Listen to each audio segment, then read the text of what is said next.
Komentar David berawal saat menanggapi status Facebook salah seorang sopir ambulan bernama Wasil pada tanggal 6 Januari 2020. Kala itu Wasil membuat status rakyat dibodohi, kepentingan hajat hidup masyarakat Jember tidak dilaksanakan. Semua pada berburu rekom partai dengan segala cara hingga hak rakyat tidak terpenuhi. Pembahasan perencanaan dan penganggaran keuangan daerah tidak terlaksana sesuai jadwal. Mereka hanya saling mencari kelemahan dan kesalahan eksekutif dan legislatif. Kapan Jember akan ada persamaan pemikiran untuk kemajuan yang baik ke depan bila semua hanya mementingkan kepentingan pribadi, kelompok, dan partai? Merasa jengah dengan perkataan Wasil, kemudian David membalas status tersebut dengan komentar berbahasa Madura. Jika diartikan ke bahasa Indonesia, pada intinya politisi Partai Nasdem tersebut menyampaikan, jika tidak tahu keurusan pemerintahan tak perlu banyak bicara. Nyopir ambulan saja yang enak, biar pasiennya tidak jatuh sembari mengeraskan sirene ambulannya. Sampaikan di situ adalah secara global permasalahan di Jember. Kami tidak menyebut satu persatu. Di sini kami hanya menyebut legislatif dan eksekutif. Karena bukan rahasia umum lagi permasalahan di Jember atas tidak kondusifnya politik di Jember ini mengimbas kepada kepentingan masyarakat Jember secara umum.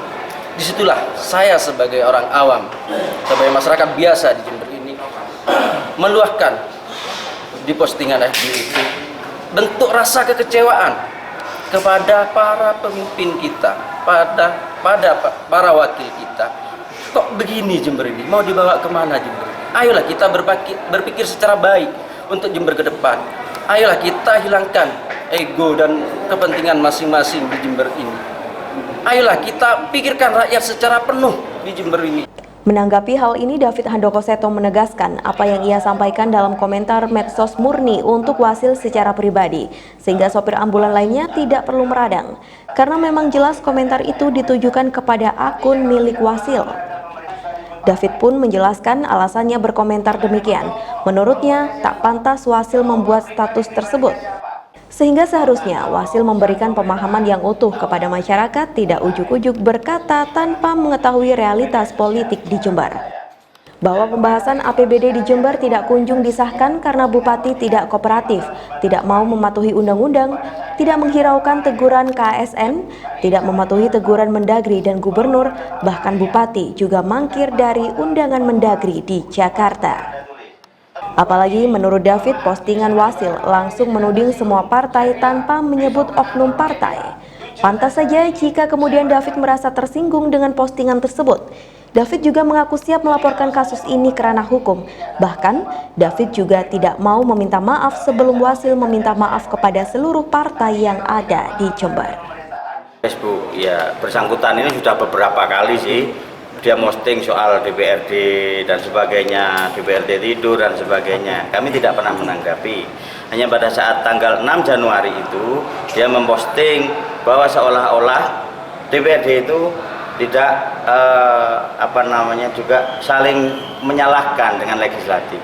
Padahal mereka harusnya tahu bagaimana anggaran itu tidak didok, itu kan ada di persoalan-persoalan yang lain. Di antaranya memang ada bupati yang tidak kooperatif.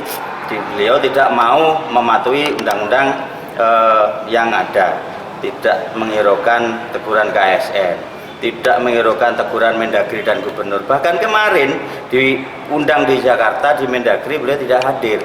Nah ya nanti kita lihatlah, kalau misalkan dia tetap mau meneruskan ini ke BK, saya siap di BK kan. Tapi dengan catatan saya juga akan melaporkan apa yang diposting oleh saudara Wasil ini ke pidana mungkin UTE dan sebagainya. Karena ngomong Facebook itu juga tahu oleh banyak orang, tidak hanya satu orang. Kecuali komentar saya kepada saudara Wasil pribadi loh ya. Dan itu sudah saya lakukan. Kalau saya suruh minta maaf, saya sampai mati tidak akan minta maaf sebelum dia minta maaf kepada seluruh partai yang ada di Kabupaten Jember. Seperti itu. Dari Jember, DKAJ Jember 1 TV melaporkan. Saat ini sudah ada 15 calon bupati yang mendaftar melalui DPC P3 Jember, namun hanya ada 12 orang yang melakukan pengembalian. Ketua Bapilu DPW P3 Jawa Timur Abdur Rosid mengaku pihaknya sedang fokus melakukan seleksi calon bupati di Jember karena perlu disurvei popularitas dan hal-hal pendukung lainnya. DPP akan mempunyai tim tersendiri dan biasanya akan dilimpahkan ke DPW untuk melakukan survei tersebut. Dipastikan Rekom P3 akan turun sekitar bulan Maret 2020 atau paling tidak di bulan April atau Mei. Sedangkan untuk koalisi, P3 masih terus berkomunikasi dengan partai politik lainnya.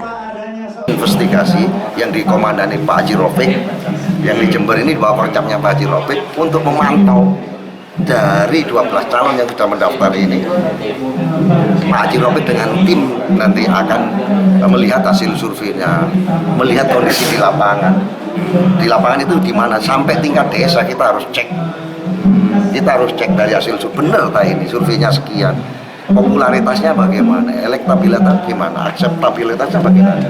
Kapan Rekom turun berarti Pak? Dengan proses seperti itu kapan? Paling tidak jadwalnya kalau kita melihat tahapan di PKPU kan, itu kan tanggal 16, 17, 18 kan pendaftaran di KPU Juni. Ya. Dari Jember, DKAJ Jember 1 TV melaporkan.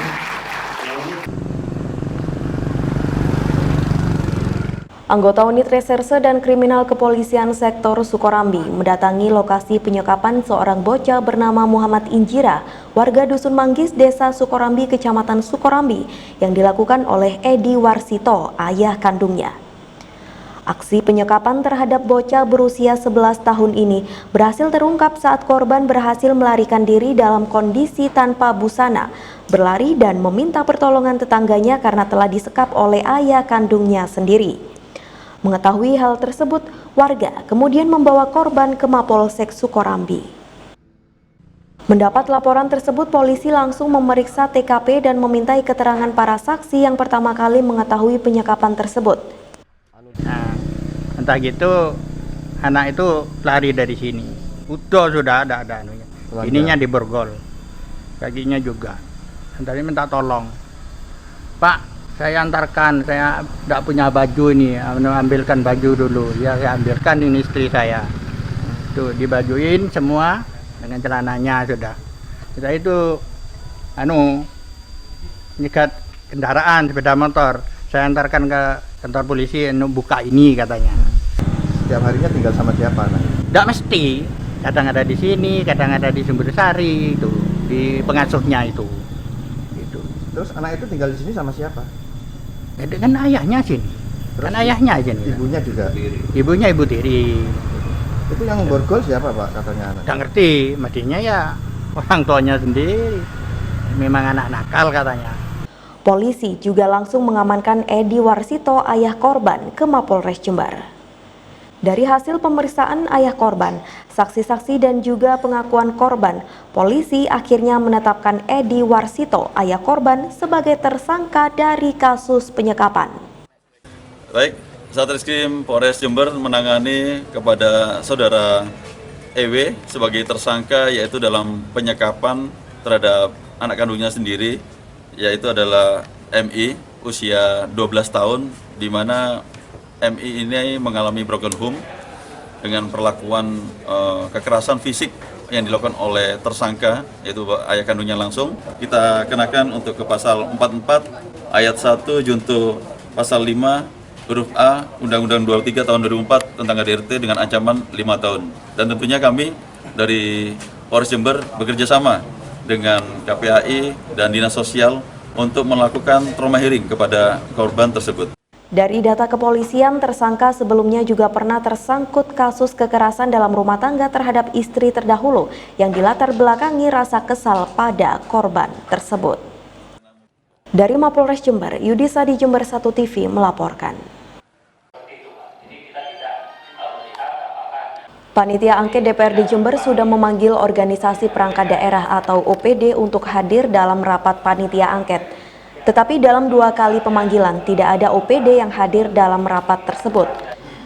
Bahkan Bupati Jember berkirim surat kepada DPRD yang intinya masih akan menganalisa soal keabsahan hak angket dan meminta diundur tanggal 17 Februari.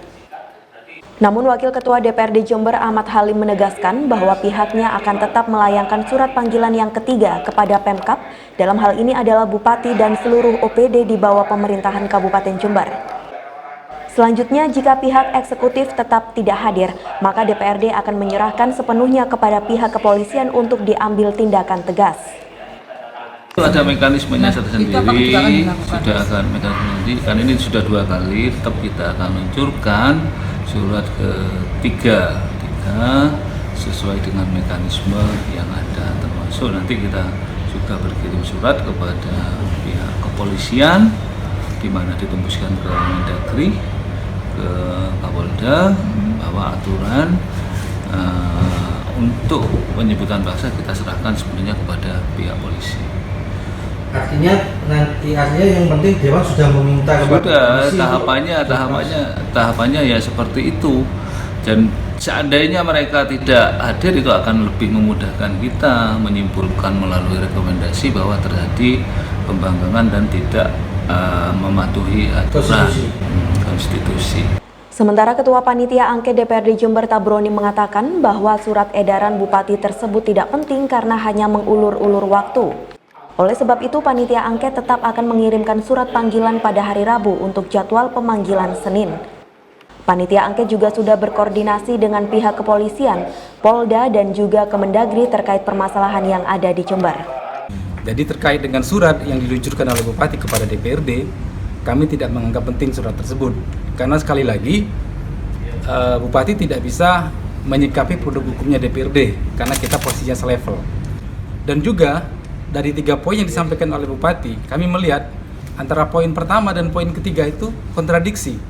Poin pertama, Bupati meragukan masih keabsahan daripada hak angket, tapi poin ketiga, dia mau hadir setelah tanggal 17 Januari. Kami melihat kontradiksi antara poin pertama dan poin ketiga. Jadi kami abaikan, kami anggap tidak penting surat tersebut, kami terus melangkah sejauh yang diatur oleh Undang-Undang Pemerintahan Daerah. Dari Jember, DKJ Jember 1 TV melaporkan.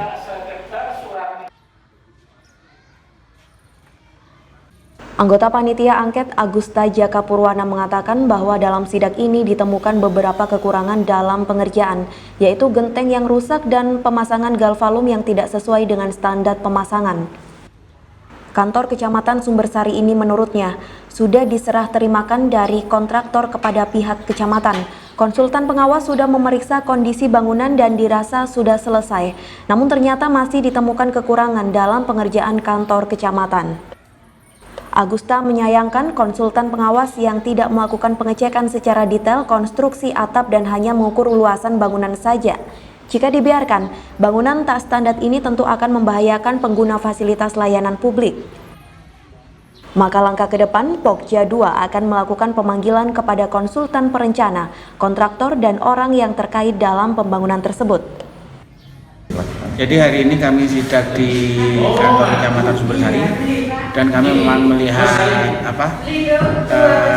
ketidaksesuaian pekerjaan seperti yang bisa dilihat, padahal baru dari pintunya sudah meter-meter seperti ini dan banyak temuan-temuan yang lain, masuk atap segala macam konstruksi juga. Tapi teman-teman yang nanti teman-teman ini jelas nanti akan kami panggil kontraktornya, konsultan pengawas sama konsultan perencananya seperti apa. Ini yang akan kita dorong lebih dalam lagi investigasinya, sehingga nanti akan menjadi sesuatu hasil yang clean, dan jelas siapa yang bersalah dalam konteks pembangunan sejumlah proyek di Jember. Hal senada disampaikan oleh aplikator resmi Bajaringan Ahmadi Wijaya. Ia mengatakan jika kontraktor yang mengerjakan ternyata mengerjakan sesuai gambar struktur yang sudah diberikan kepada konsultan perencana. Tetapi masih ada temuan yakni dalam pemasangan galvalum atap yang tidak sesuai standar, diantaranya pemasangan bottom coat dan juga tali angin yang tidak sesuai. Padahal tali angin tersebut berfungsi sebagai penahan angin dalam sebuah bangunan.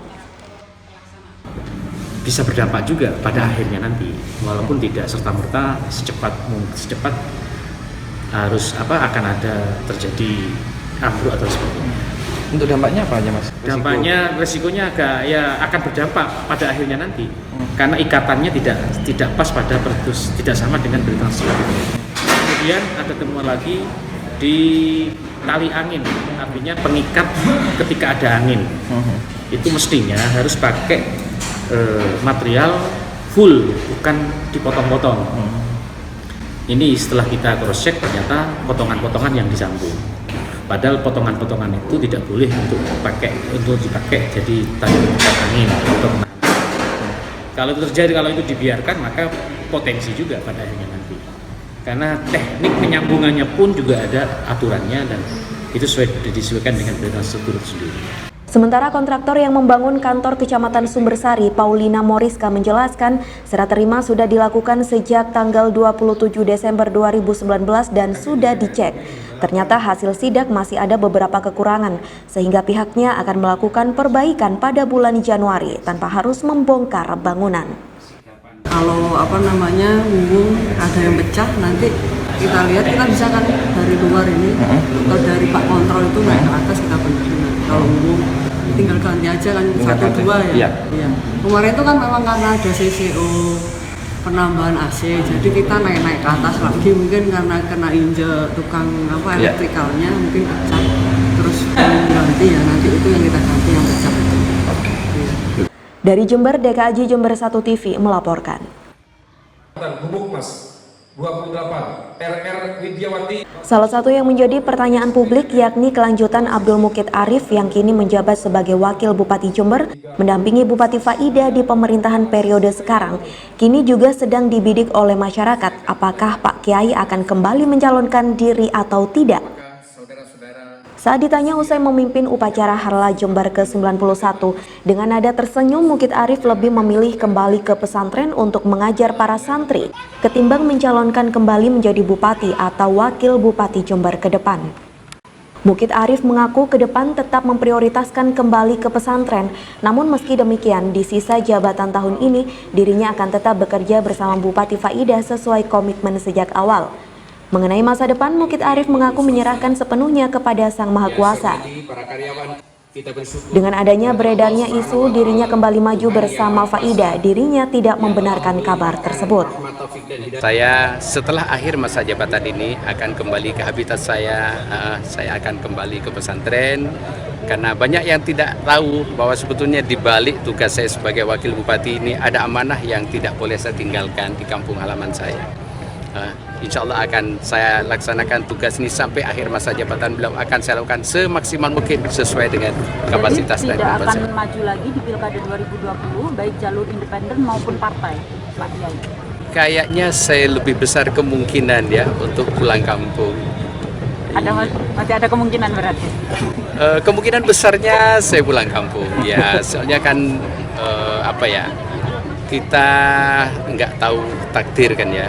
Tetapi kalau saya secara pribadi, saya tegaskan kemungkinan besar saya akan pulang kampung. Tetapi sekali lagi tolong dicatat, saya akan tetap membantu tugas-tugas bupati sampai akhir masa jabatan. Akhir masa jabatan kapan Pak Yai? Kalau menurut yang lama, SK yang lama itu sampai tanggal 17 Februari 2021. Tetapi karena ada perubahan, kayaknya kan sekarang pilbuknya itu dilaksanakan tanggal 23 September. Mungkin juga akhir masa jabatannya mungkin lebih maju. Saya masih belum tahu itu. Dari Jember, Yudi Sadi, Jember 1 TV melaporkan. Anggota unit reskrim Polsek Semboro menangkap Denny Siswanto, Sultan Nasikin, Agil Bangkit, Yudi Febrianto, Geges Gali, Wahyu, Haryanto, Najib, Denny Mariono, Bagus, Dodi Suparno. Ke-11 orang tersebut merupakan satpam dari pabrik gula Semboro. Ke-11 satpam tersebut ditangkap polisi karena terbukti melakukan tindak pidana pencurian besi tua dan kuningan milik PG Semboro. Dari penangkapan ini, polisi berhasil mengamankan pir lori dan ban lori sebanyak 3 buah, plat besi, pipa besi, serta beberapa potongan besi dengan total keseluruhan mencapai 2,4 ton. Barang bukti tersebut merupakan hasil pencurian yang belum sempat dijual oleh para pelaku. Untuk sampai hari ini kita sudah menetapkan 11 tersangka yang saat ini sudah diamankan di Polsek Semboro, ada 11 tersangka. Peran dari 11 tersangka ini punya peran masing-masing. Ada yang mematikan CCTV, ada yang memantau gerakan polisi, ada lewat sini apa enggak, itu sudah dipantau semua. Ada yang mengamankan barangnya, jadi barang-barang yang sudah disiapkan siang hari orang dalam ini, itu sudah ada sendiri perannya masing-masing. Kemungkinan ada tersangka baru. Ya, jadi kami ingin mencari siapa untuk aktor-aktornya di belakang ini siapa yang lebih besar dari Yas, dan saya yakin itu pasti ada. Polisi kini masih melakukan pengembangan terhadap kasus ini. Dari hasil olah TKP dan pemeriksaan ke-11 pelaku, tindakan pencurian ini dilakukan sejak awal tahun 2019 dan tidak menutup kemungkinan masih ada pelaku-pelaku lainnya yang terlibat. Dari Semboro, Tim Liputan Jember 1 TV melaporkan. Setelah melakukan pemeriksaan kepada 11 satpam yang sebelumnya diamankan oleh anggota Reskrim Polsek Semboro, akhirnya polisi berhasil mengantongi identitas 3 pelaku yang terlibat dalam kasus pencurian besi tua dan kuningan di pabrik gula Semboro. Dari ketiga nama tersebut, polisi berhasil mengamankan 2 pelaku, yaitu Bayi Haki, karyawan pabrik gula Semboro bagian teknik, ditangkap saat pulang kerja, dan Supriyandi Danton, satpam pabrik gula Semboro, ditangkap di rumahnya di Dusun Babatan, Desa Sidomekar, Kecamatan Semboro. Sedangkan 1 pelaku atas nama Rahmat kini masih dalam pengejaran polisi. Lagi tambah lagi 2 orang yang kita amankan adalah sesuai dengan hasil pemeriksaan tersangka 11 itu bahwa 2 orang ini berperan hanya menerima bagian dan menyiapkan barang yang akan dicuri. Jadi sebelum mereka mengangkut di mobil, salah satu namanya Pak DA ini menyiapkan barang yang akan diambil. Sedangkan salah satu lagi orang yang bawa tadi, Pak BB ini, dia menerima bagian. Jadi misalnya melegalkan atas pencurian itu. Jadi dia tutup mata. Supaya tutup mata supaya tidak dilaporkan pada pimpinan. Jadi mereka berdua ini menerima bagian. Untuk Pak BB ini sebagai danton satpam, untuk Pak DA ini bagian teknis. Hingga saat ini unit Reskrim Polsek Semboro terus melakukan pengembangan terkait kasus pencurian ini. Dari keterangan para pelaku, kini polisi sudah mengantongi beberapa nama pelaku lainnya yang kini masih dalam pengejaran. Dari Semboro, Tim Liputan Jember 1 TV melaporkan.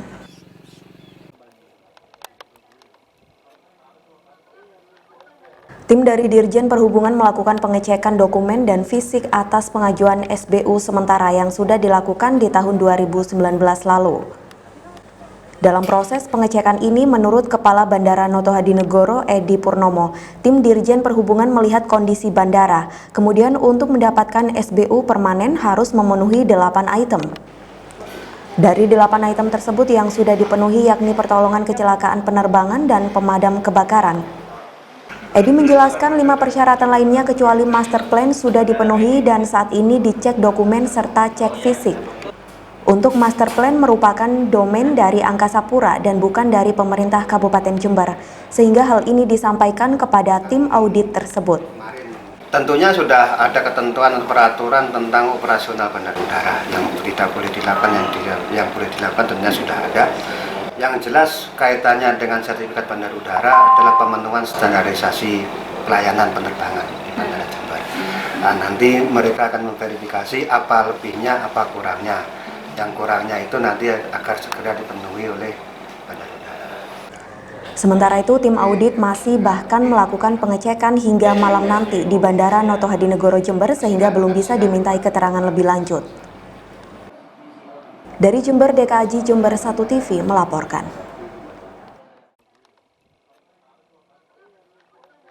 Ketika melakukan kunjungan ke Bandara Noto Hadinegoro di Kecamatan Ajung Jember, Ketua Komisi C DPRD Jember David Handoko Seto menegaskan bahwa Pemkab Jember harus segera mengurus izin baru untuk bandara tersebut.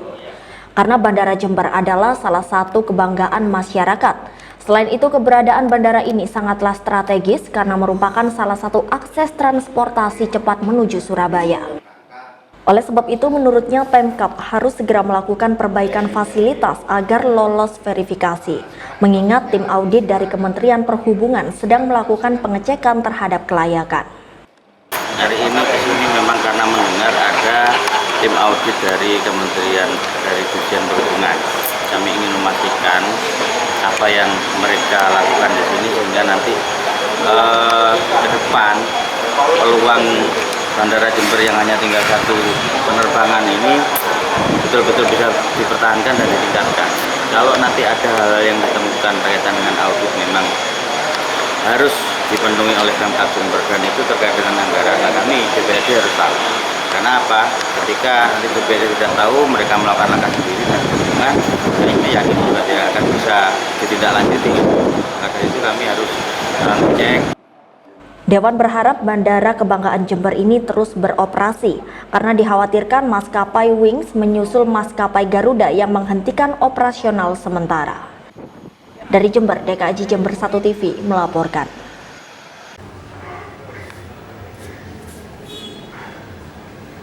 Tingginya curah hujan yang disertai angin kencang membuat para petani cabai di Jember banyak yang mengalami gagal panen.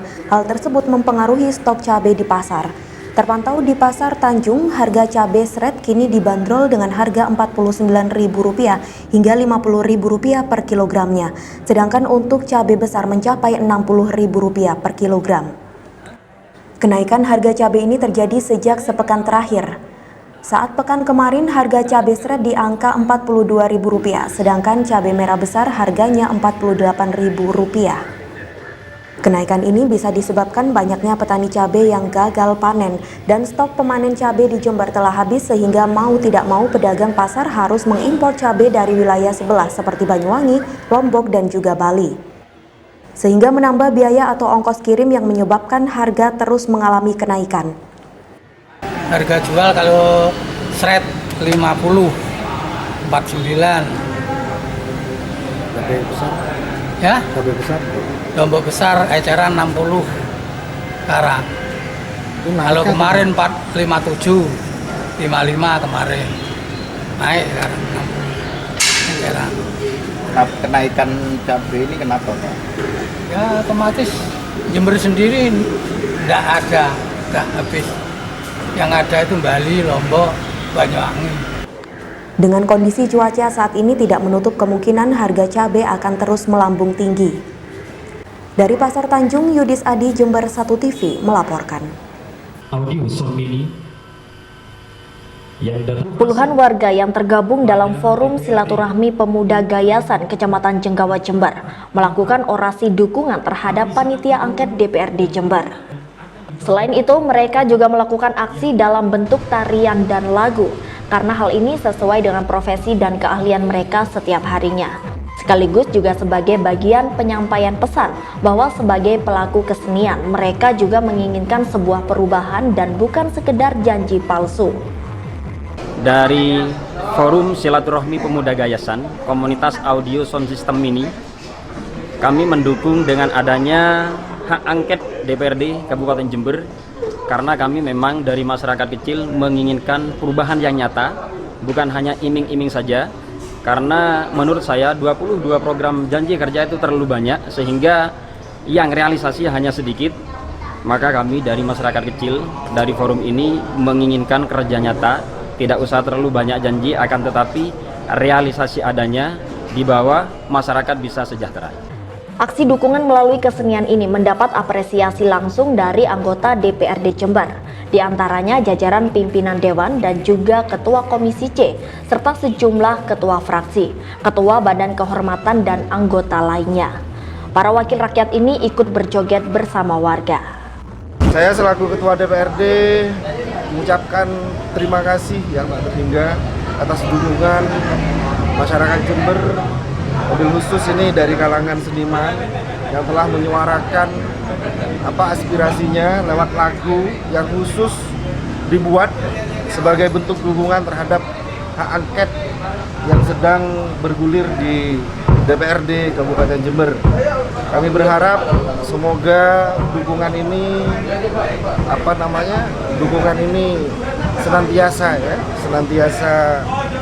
menjadi motivasi atau penyemangat bagi rekan-rekan DPRD Kabupaten Jember untuk menegakkan kebenaran, untuk menegakkan aturan, tentunya semuanya demi kebaikan bersama masyarakat Kabupaten Jember. Karya koreografi, tari kontemporer, dan musik ciptaannya sendiri direkam dalam sebuah video compact disc dan diberikan kepada pimpinan DPRD Jember. Aksi dukungan warga terhadap panitia angket DPRD Jember memang dinilai sangat dibutuhkan karena proses hak angket memakan waktu panjang dan membutuhkan aspirasi dari banyak pihak. Dari Jember, DKJ Jember 1 TV melaporkan.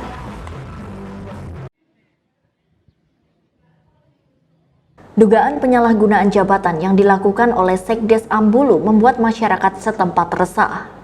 Saat ini Kepala Desa Ambulu Mulyono langsung menonaktifkan Sekdes atas nama Munir karena surat peringatan 1 dan surat peringatan kedua tak dihiraukan. Sekdes Ambulu ini dianggap kerap membuat masalah pelayanan di desanya. Hingga saat ini surat pengaduan dari masyarakat yang sudah diterima mencapai 30 surat dengan berbagai persoalan seperti pengajuan SIUP, sertifikat tanah dan pemalsuan tanda tangan, serta menyewakan tanah kas desa untuk kepentingan pribadi. Warga asal Bangsal Sari Mariati mengaku merasa ditipu oleh Sekdes Munir terkait pengurusan jual beli tanah yang hingga saat ini tak kunjung tuntas, padahal biaya sudah diterima oleh Munir. Saya dimintai biaya, dia bilang kalau 500.000, tetapi dia minta tambahan lagi 500. Saya bilang, Pak, saya kurang duit, saya gitu. Tetapi suatu saat saya punya uang, dia ke rumah saya ke Bangsal dengan istrinya. Saya bayar 500, sisanya nanti kalau saya punya uang. Suatu saat saya tuh ditelepon oleh panitia PTSL. Tetapi apakah Budi sudah bayar? Lah, saya sudah lunas, saya gitu. Ini pada panitia belum ada yang masuk uangnya, saya sudah bayarnya sama Pak Sekdes. Mulyono selaku Kepala Desa Ambulu merasa kesal terhadap Munir yang juga mengaku sebagai PJ Kepala Desa, padahal Kepala Desa definitif masih aktif. Oleh sebab itu, Kades Mulyono juga melaporkan kepada Polres Jember agar Munir ditindak tegas karena dinilai sudah banyak merugikan warga dan pemerintah Desa Ambulu. Berapa juta yang merasa juga tidak diselesaikan, tapi dengan hal itu ada pernyataan, Mas, yang mengakui bahwa memang beliaunya itu mengakui menggunakan keuangan itu untuk kepentingan pribadi. Kalau yang terdaftar itu kurang lebih hampir 30, Mas. 30 korban. Iya, bahkan yang baru-baru keluar termasuk masalah SIU, masalah SPPT yang notabene itu dari 2017 semua, Mas. Sampai detik ini tidak terselesaikan. Gitu. Sudah kita nonaktifkan karena kita sudah melalui prosedur. Dari Ambulu, Bambang Sugiarto, Jember 1 TV melaporkan. Tak hanya dinilai meresahkan masyarakat, Sekdes Munir juga dianggap membuat keresahan di pemerintahan Desa Ambulu karena diduga memalsukan tanda tangan perangkat desa terkait pengajuan tunjangan hari raya. Padahal tunjangan tersebut tidak pernah ada dan tidak pernah terrealisasi. Para perangkat desa hanya mendapatkan bingkisan parsel yang diberikan langsung oleh Kepala Desa Ambulu Mulyono. Kalau jelas ya merasa dirugikan, sebetulnya sih kami ya merasa ditipu lah sama beliaunya karena nggak menerima apa-apa, bahkan tanda tangannya dipalsu. Seandainya Pak Kades ini tidak ngomong ke saya, mungkin saya juga tidak tahu kalau tanda tangan saya dipalsu. Agus Edi Purnomo selaku Ketua Badan Permusyawaratan Desa atau BPD Ambulu berharap kepada camat untuk segera mengeluarkan surat rekomendasi pemberhentian Munir dari jabatan Sekdes Ambulu. Pada SP itu berlaku sampai berakhir, maka Kepala Desa menerbitkan yang namanya penonaktifan daripada Saudara Sekdes. Nah, ini sudah ranahnya sudah masuk kepada wilayah Bupati melalui wakilnya yang ada di kecamatan namanya camat, sehingga camat di situ berhak untuk menerbitkan rekom. Nah, apakah rekom yang diterima dari usulan kepala desa itu diterima atau ditolak? Kalau diterima alasannya apa? Kalau ditolak juga alasannya apa? Itu yang penting segera dilaksanakan oleh camat selaku pembantu bupati yang ada di kecamatan, dengan harapan bahwa ini nanti tidak mengganggu daripada regulasi kegiatan pembangunan di desa, karena semuanya itu mengacu kepada tim penyusun di dalam pembangunan di desa. Selain itu, Hari Trianto selaku Kasih Pemerintahan Kecamatan Ambulu membenarkan bahwa banyak masyarakat yang resah dan melayangkan surat pengaduan dengan melampirkan bukti transaksi seperti kwitansi yang dikeluarkan oleh Sekdes Munir. Akan tetapi menurut Hari Trianto, persoalan tersebut tergantung kebijakan dan kewenangan Camat Ambulu yang bisa memberikan surat rekomendasi pemberhentian Munir dari jabatan Sekdes Ambulu. Atau dilakukan pemeriksaan secara hukum untuk membuktikan, sehingga rekom yang akan dikeluarkan oleh Pak Camat ini adalah sesuai dengan aturan, yaitu tidak asas praduga aja, tapi betul-betul bisa dibuktikan secara hukum dan aturan, gitu Pak. Seperti kasusnya Pak Munir ini? Kasusnya Pak Munir ini, kalau hasil klarifikasi saya terhadap yang bersangkutan, itu beliau mengakui melakukan tindakan yang menguntungkan diri sendiri, juga menyalahgunakan kewenangannya selaku sekretaris desa dengan kerugian yang ditimbulkan berupa uang. Dari Ampulu, Bambang Sugiarto, Jember 1 TV melaporkan.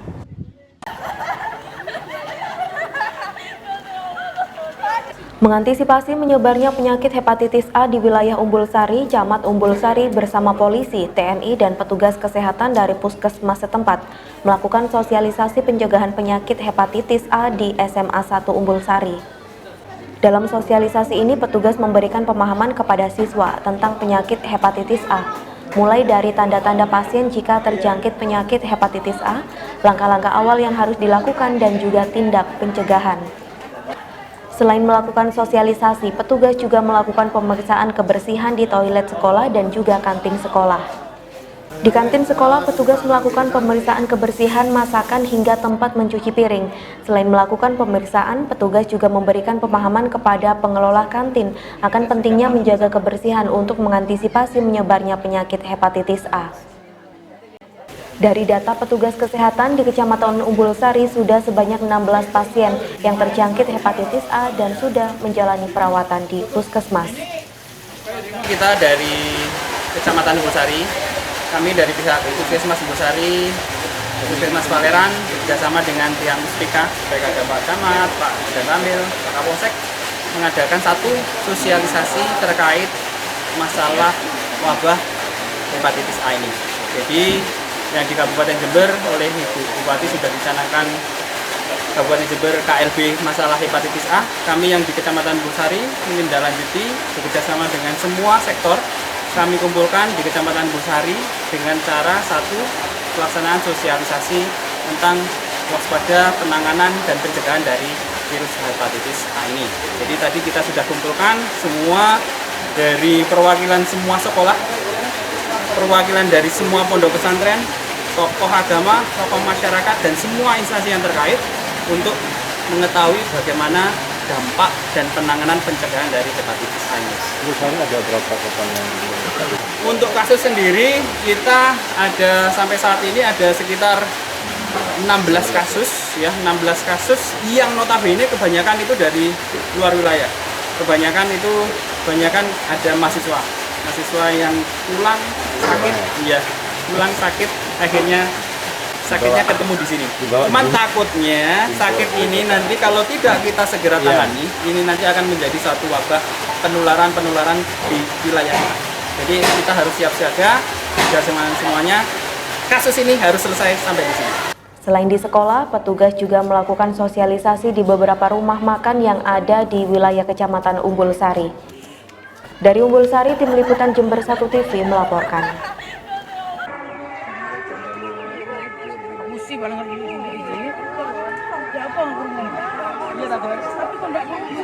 Banyak warga yang datang karena penasaran akan bunyi dari pohon akasia dan kelapa ini. Mereka sengaja datang untuk mendengarkan bunyi dari pohon tersebut. Menurut salah satu warga, Abdul, bunyi yang ditimbulkan seperti anak kecil menangis. Abdul yang rumahnya tidak jauh dari lokasi pohon ini mengaku jika sering mendengarkan bunyi beberapa waktu lalu. Saat didekati, ternyata berasal dari dalam pohon tersebut.